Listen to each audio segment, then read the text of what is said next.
So I'm in my studio just looking at the new Florist Review magazine and the Canadian Florist magazine. And I'm really thrilled that I'm back with my Creative Edge article just starting in the July issue. It's really kind of cool. But this time, what's happened is we actually shoot a video to go with it. So we're busy in our studio filming these, and which made me think that it's really time to get back to shooting more videos on my YouTube channel as well. So we'll use this as a sort of an opener, and so that you can look for some future tutorials and techniques and methods and inspirations and ideas. I hope to do a lot more of those. Now, all of this is possible because of this article in the Florist Review and Canadian Florist Magazine. And by the way, it's sponsored by Smithers Oasis, which has been great in support of education for florists. So look for more YouTube videos from me in the future, from the studio. So what I meant to say was, with the introduction of my Creative Edge article, again in the Canadian Florist Magazine and the Florist Review Magazine in the July issue, I just want to take you to the video, The Flower Carcanet, starting on my YouTube channel as well. So thank you for watching, and I hope that you enjoy many more videos to come on this YouTube channel.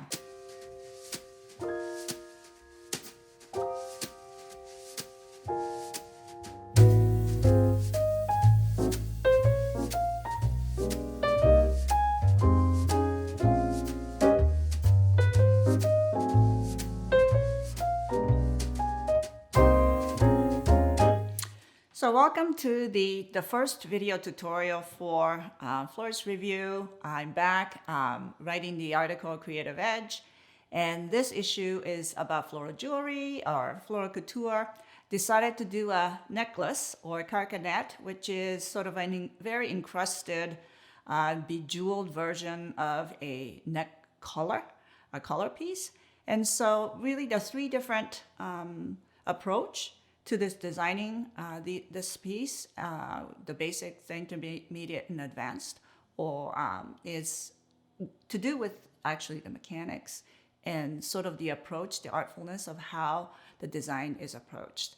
So the first one is really sort of the basic commercial. I think it's really a lovely piece. The basic spine or the construction is created with etched wire by Smithers Oasis.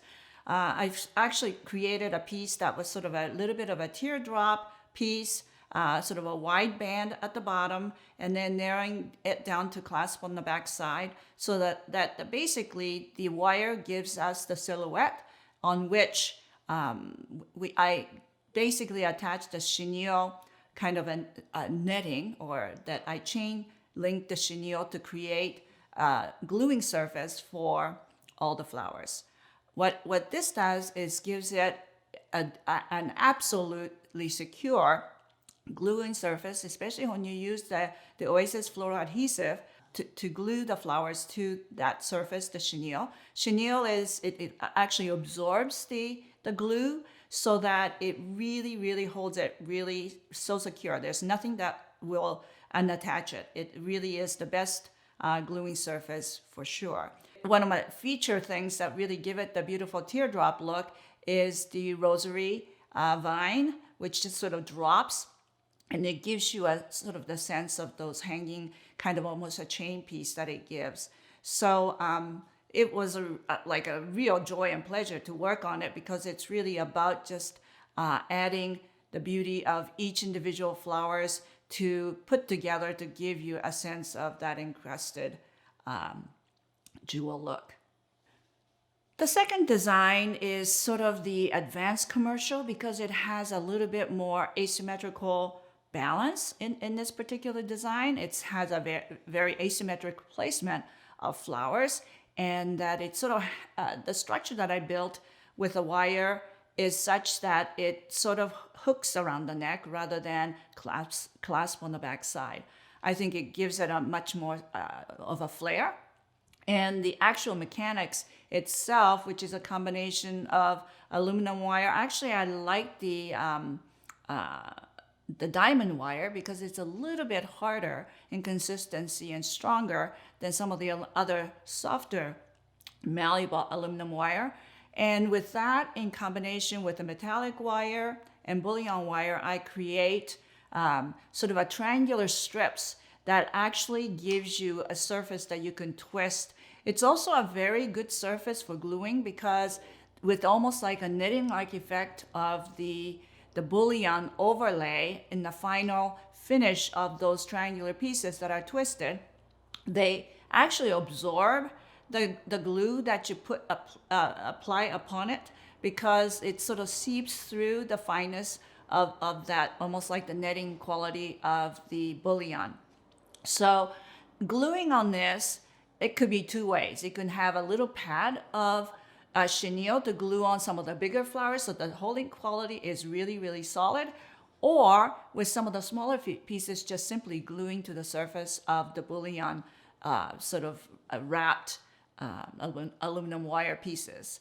Again, the shape has a little bit of a cascading quality to it because I'm just crazy about the beautiful rosary vine that I found it and that I had it to use. The fact that it's sort of heart-shaped is just such a perfect complement to jewelry. I think for us to wear heart is always such a beautiful thing on the jewelry. And the combination of flowers in conjunction with that makes it so beautiful.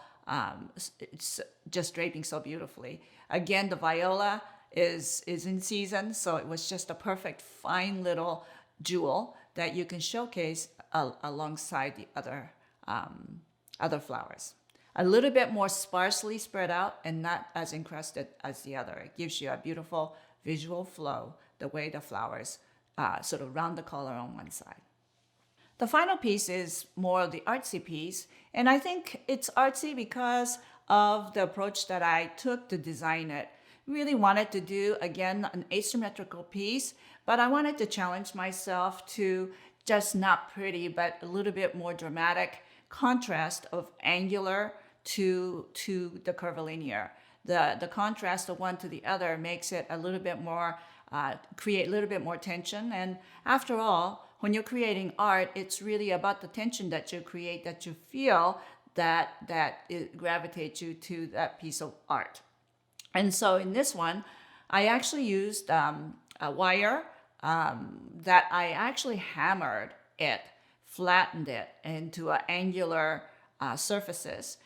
When you flatten the wire on a small anvil with a hammer, what you get is a much more solid shape that doesn't misshape at all. It's really, really solid. The angularity holds up much better when you hammer it.